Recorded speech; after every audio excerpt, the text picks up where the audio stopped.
The pen felt like ice, its gold nib poised over the contract that would save my mother's life and end my own. But the real nightmare was still hidden in the fine print, waiting to claim more than just my freedom. The pen felt like a block of ice in my hand, its gold nib poised over the signature line like a guillotine. Across the vast mahogany desk, Alistair Finch watched me, his eyes the color of a winter sky, unblinking and ancient. The room was silent, so silent I could hear the frantic drumming of my own heart against my ribs. It was a symphony of desperation. Every tick of the grandfather clock in the corner was another dollar added to my mother's medical bills, another nail in her coffin. Just this morning, Dr. Evans had called. His voice was grim, stripped of all professional optimism. "Alara," he'd said, "we're out of time. The experimental treatment is our only shot, but the hospital requires the funds up front. $250,000. $250,000. I might as well have tried to scrape together stardust. I had sold my father's watch, my grandmother's ring, every last thing of value we owned. I was working 2 jobs, barely sleeping, and all I had to show for it was a few crumpled bills in my wallet and the permanent exhaustion etched under my eyes. And then, like some dark fairy tale, Alistair Finch's lawyer had found me. Finch, the reclusive millionaire who owned half the city but was never seen, needed a wife, and he was willing to pay. The contract lay on the desk between us, a stark white document filled with clauses that signed away my life. I was to be his wife in name and in public. I was to live in his mansion, attend his functions, and smile demurely at his side. I was to sever ties with my old life, my friends, my dreams of finishing my art degree. And the most chilling clause tucked away on page 5, I was to provide him with an heir. In return, $250,000 would be transferred to my account the moment I signed, enough to save my mother. I looked at Alistair, at the web of wrinkles around his eyes and the thin, bloodless line of his mouth. He was nearly 70, a man made of money and shadows. The thought of being his wife, of sharing a life, a home, a bed with him, a cold dread washed over me, so intense it was almost paralyzing.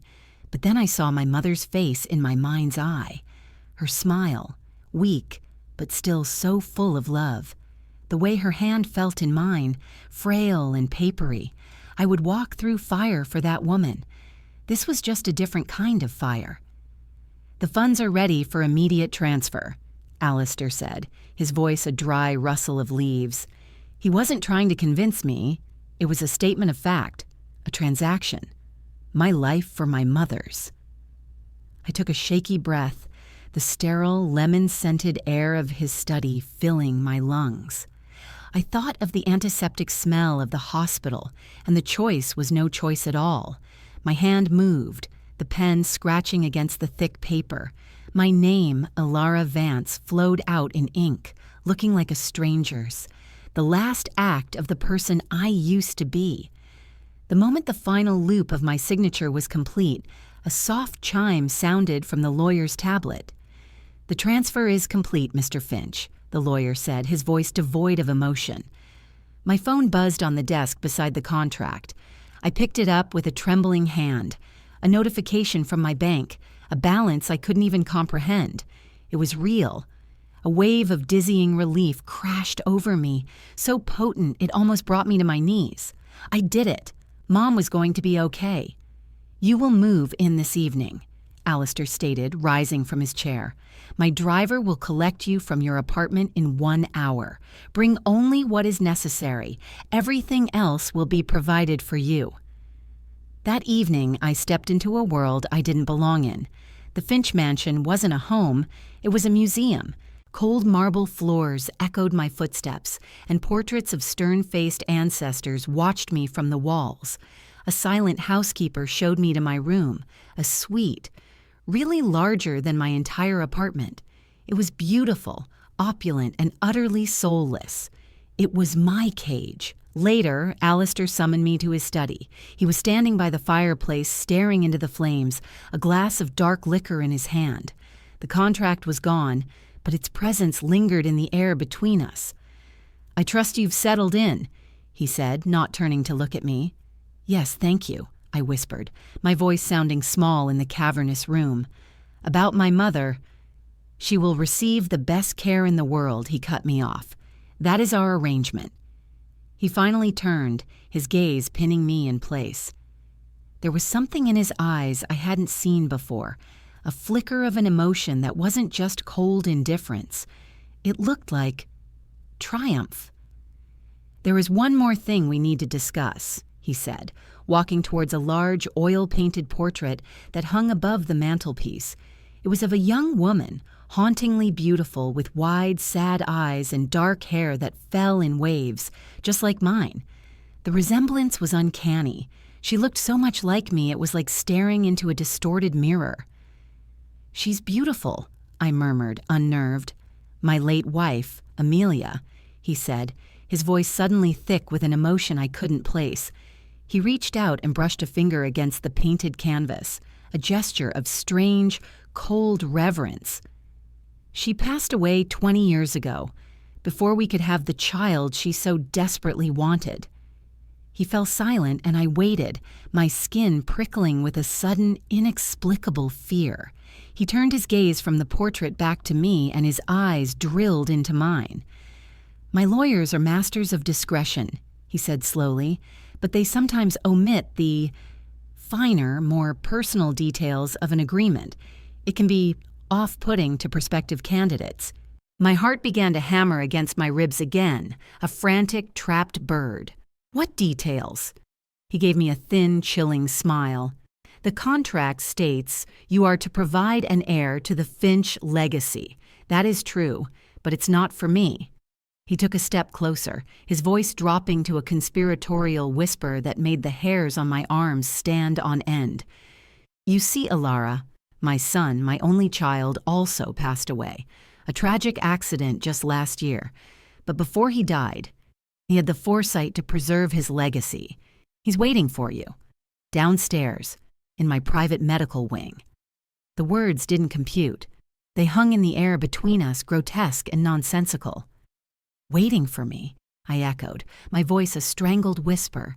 "Your son is... You said he passed away."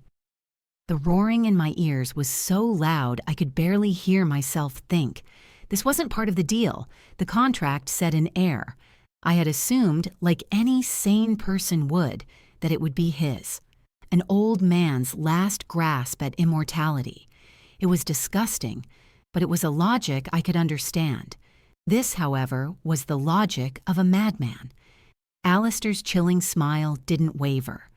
His body is gone, yes, but his essence, his future, the continuation of the Finch name, that I have preserved. My son, Julian, will live on, through you." He gestured for me to follow him, and my feet moved before my brain could protest, an unwilling puppet on his strings. He led me to another portrait, this one on the opposite wall. It was of a young man, perhaps 25, with the same dark hair as the woman, Amelia, and the same unsettlingly familiar eyes. He was handsome, but there was a shadow in his expression, a sadness that the artist had captured with painful clarity. He looked like a prince in a gilded cage. "This was my Julian," Alistair said, his voice laced with a possessive pride that bordered on worship. "He had his mother's spirit, her beauty. You can see the resemblance, can't you? When my lawyer first showed me your photograph, it was as if Amelia herself had returned to me. A sign, a chance to correct the past." This is unnatural," I stammered, backing away. "This wasn't in the contract.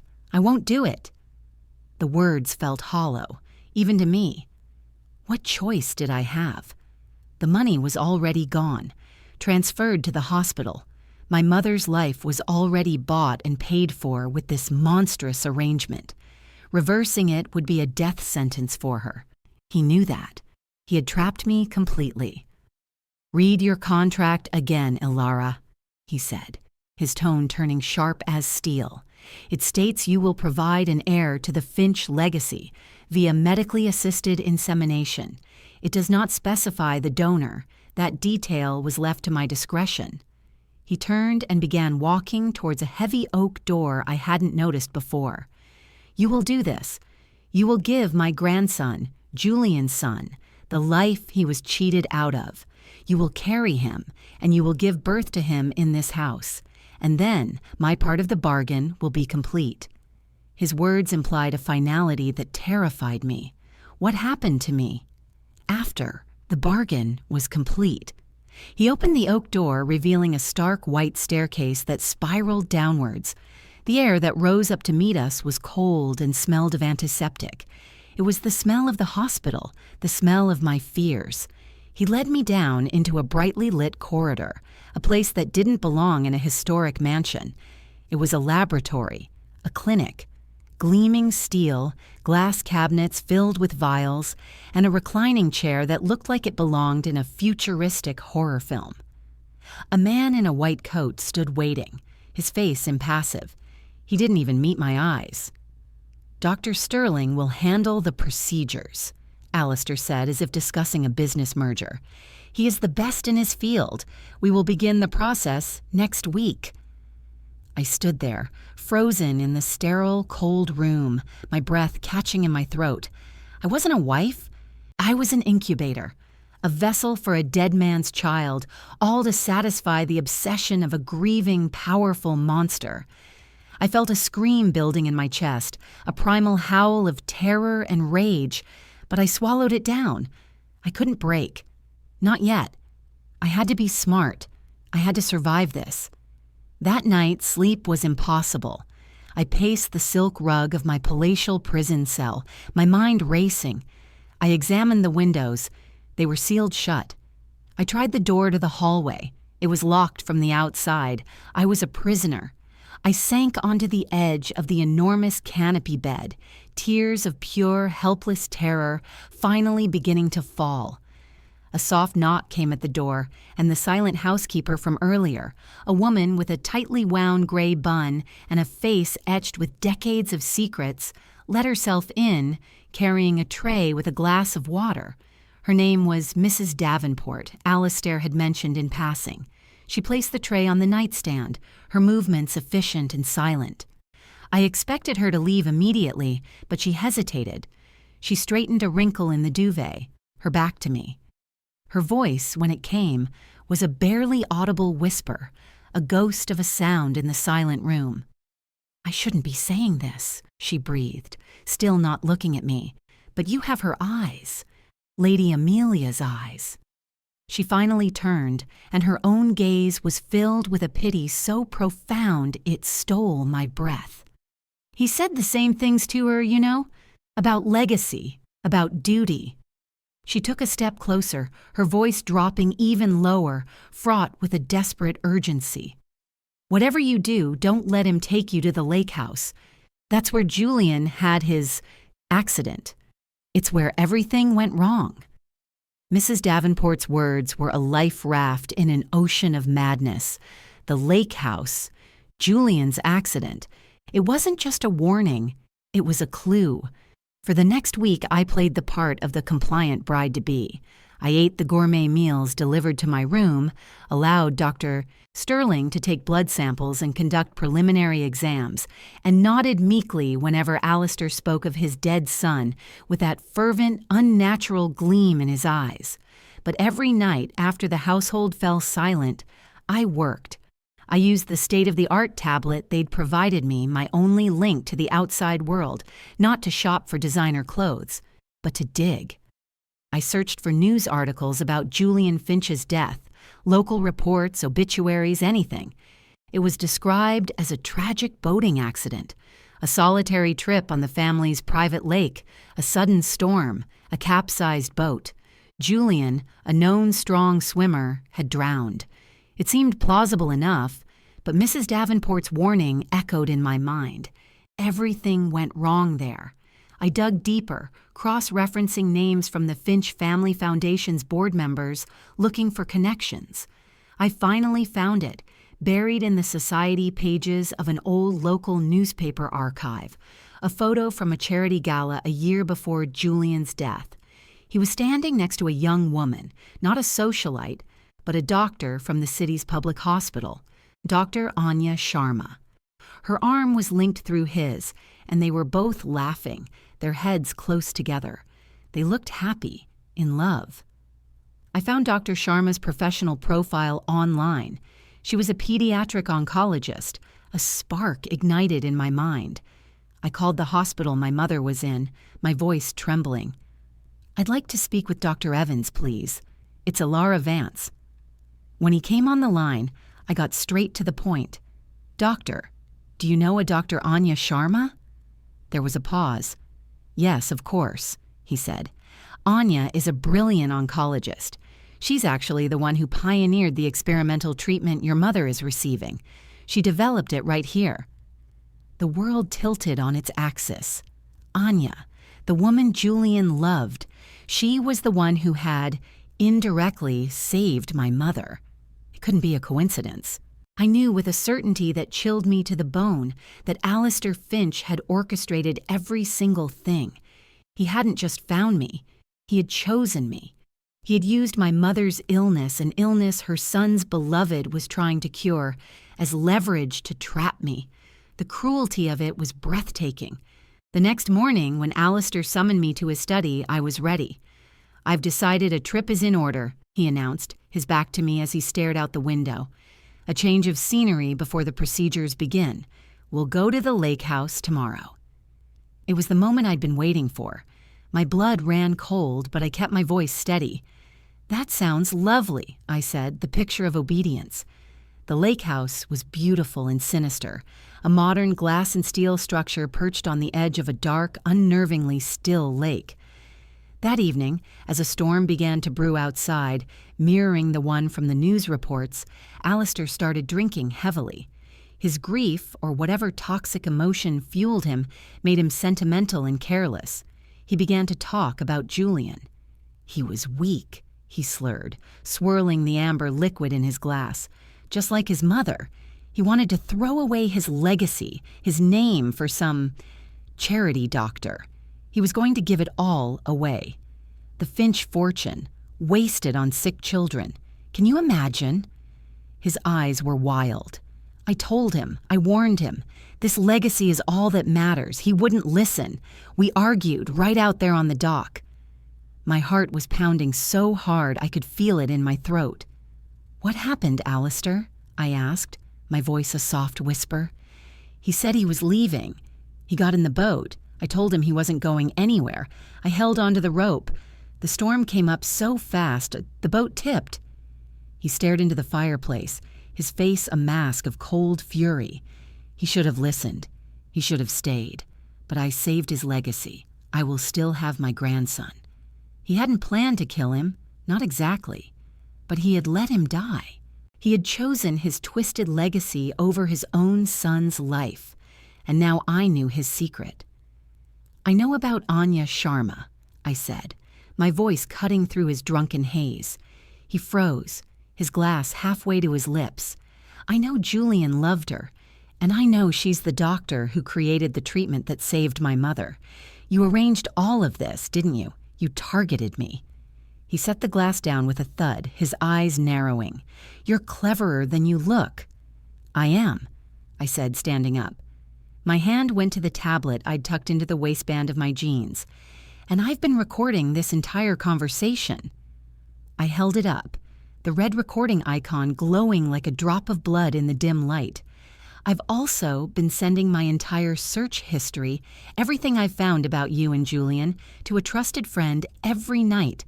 If anything happens to me, she sends it all to the police." Panic flashed across his face. Real, unadulterated fear. For the first time, the puppet master had lost control of his strings. He lunged for me, but he was old and drunk, and I was young and fueled by adrenaline. I sidestepped him easily and ran for the door. I burst out into the raging storm, the wind and rain lashing at me as I sprinted down the long, winding driveway. I didn't look back. The aftermath was a storm of its own. The recording, combined with the evidence I'd compiled, was enough for the police to reopen the investigation into Julian's death. Faced with a charge of involuntary manslaughter and the public exposure of his monstrous manipulations, Alistair Finch's empire crumbled. He used the last of his influence to disappear, becoming the recluse he'd always pretended to be, only this time in exile and shame. The contract was nullified. I was free. The first thing I did was visit my mother. She was sitting up in bed, color in her cheeks, her smile brighter than I'd seen it in years. I sat beside her, took her hand stronger now, and told her everything. When I finished, tears were streaming down both our faces. A few weeks later, I walked into a coffee shop downtown. Anya Sharma was sitting at a small table, just as I'd hoped. I introduced myself and we talked for hours. I told her about Julian, about his father's confession, and about the love for her that he had tried to protect. She cried, but through her tears she smiled. She told me about the man she had loved, a kind, gentle soul who wanted to use his privilege to change the world. In sharing his story, I felt like I was finally giving him the legacy his father had stolen, one of love and kindness, not of cold, hard cash. My life was my own again. The money from the contract was gone, tied up in legal battles, but I didn't care. I had my mother, I had my freedom, and I had my future. I enrolled back in art school the next semester. My first project was a portrait. It was of a young man with sad eyes and a gentle smile, a prince finally free from his gilded cage.